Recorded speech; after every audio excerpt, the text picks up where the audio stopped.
The wives and girlfriends of England footballers will reportedly be staying on board a luxury cruise liner when the World Cup kicks off on November 20. MSC World Europa, a £1 billion cruise liner, is ready and waiting for the sports stars' loved ones, but the players reportedly won't be able to set on the ship described as a floating palace. With 14 ocean-view jacuzzis, Dodgem cars, salons, boutiques, restaurants, bars and the longest dry slide at sea, the likes of Jack Grealish's partner Sacha Atwood and England goalkeeper Aaron Ramsdale's fiancée Georgina Irwin, 26, will have plenty to keep them entertained during their possible upcoming stay in Qatar. Several of the Three Lions stars' partners and families are set to fly out to Qatar later this month, as England captain Harry Kane prepares to lead his team out to play after a heap of controversy and backlash towards this year's World Cup hosts. Back in the day, the antics of WAGS accompanying their partners on World Cup and European Championship tournaments across the globe hit headlines, but this year's event in Qatar will be a very different affair. Qatar, a country that represses the rights of lesbian, gay, bisexual, and transgender people, operates a strict booze ban which can see rule breakers end up in jail, but it is believed some select areas may be able to serve alcohol throughout the World Cup. The 2006 World Cup in Germany saw the likes of Victoria Beckham, Ashley Cole's wife at the time Cheryl and Colleen Rooney, attracted a mass of attention in Baden-Baden, as they partied across the city in between cheering on their partners. This year's World Cup will see the current crop of WAGs possibly stay in Dubai and fly in for matches, with the MSC World Europa acting as their base when they do step foot in Qatar for England games. A stay on the £1 billion cruise liner will set back guests a whopping £6,000 each, with Manchester City ace Phil Foden's girlfriend Rebecca Cook, 22, reportedly keen to stay on board the luxury vessel alongside the rest of his family.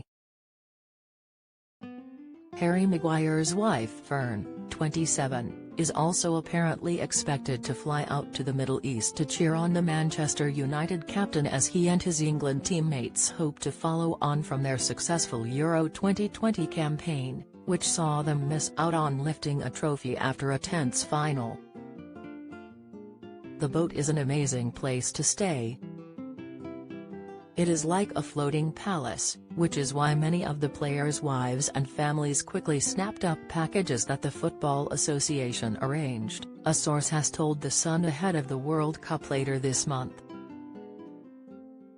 The insider goes on to explain how, because the boat is offshore, those staying on board will be about to enjoy an alcoholic beverage without having to worry about breaking Qatar's strict booze bans. If England do go all the way, it's likely to become like a carnival on board, they add when discussing how the WAGs will support their partners during the tournament.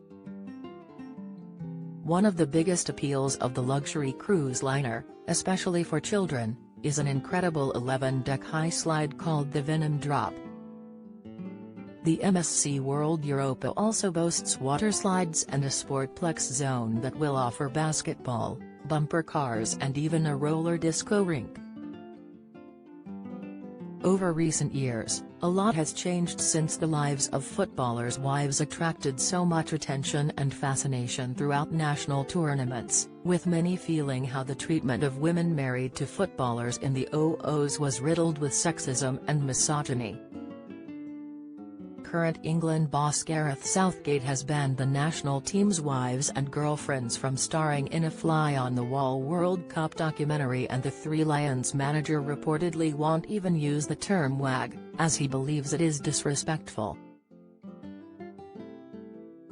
Reflecting on the peak of WAG culture with his former Manchester United teammate Gary Neville, one-time England captain David Beckham admitted, "There was a lot of attention around the families, but I always believed, as an England captain, having the kids around and wives or girlfriends wasn't a bad thing.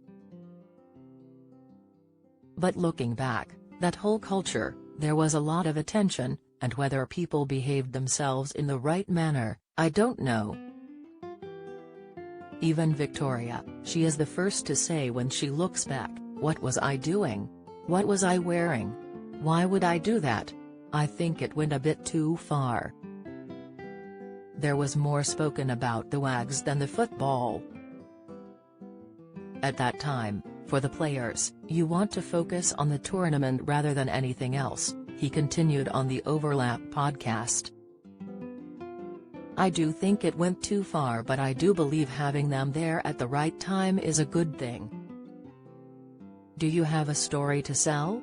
Get in touch with us at webcelebs@mirror.co.uk or call us direct at 0207 29 33 033.